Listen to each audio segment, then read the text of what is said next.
Brisbane's Lord Mayor has begun his campaign for re-election and issued a stark warning about a potential coalition between the Greens and Labor, saying every resident should be worried. Adrian Schrinner joins us live now. Adrian, good to have you with us this morning. We'll get to that in a moment. Firstly, I just want to ask you, because we're covering the cleanup on the outskirts of Brisbane this morning, but I just want to ask you how much damage in the capital there was following that downpour.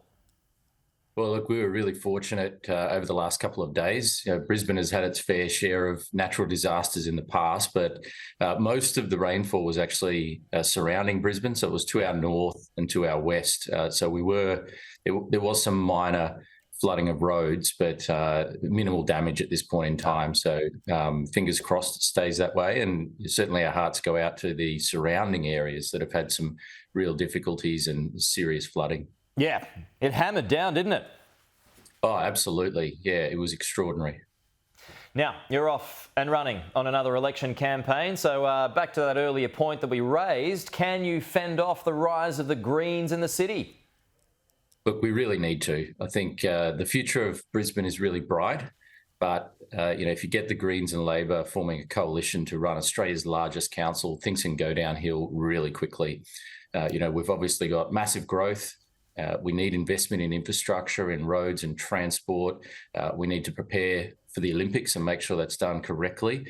And certainly, Labor needs Green preferences to get elected. The Greens need Labor preferences to get elected. They will do deals. And their Lord Mayoral candidate from Labor, Tracey Price, has already talked about the backroom people. She doesn't know what they're up to. It's really concerning. You're seeing, from a federal perspective, and particularly in Brisbane as well, the increase in votes for Greens in Brisbane. So, I mean, how does that mean that you're having to change what you do to fend that off? Look, we've always been a really centrist council, an environmentally sustainable council. In fact, we're Australia's largest government organisation that's carbon neutral.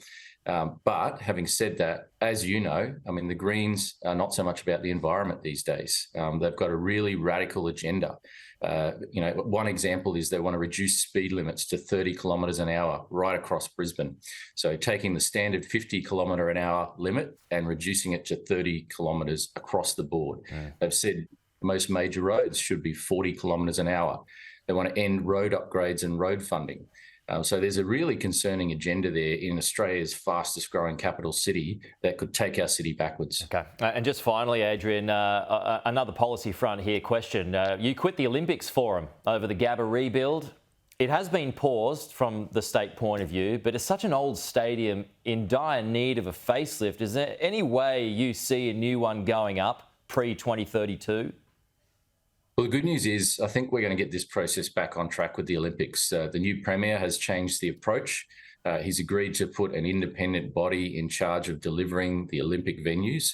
And also he's appointed a former Lord Mayor of Brisbane, my former colleague, Graham Quirk, to run a 60-day review into the venues. So that will be a bipartisan independent approach. So we need to get this process back on track, and that'll be done within the next 60 days. Okay. So you're preferring the change in Premier. Is it easier to work with Miles and Palaszczuk?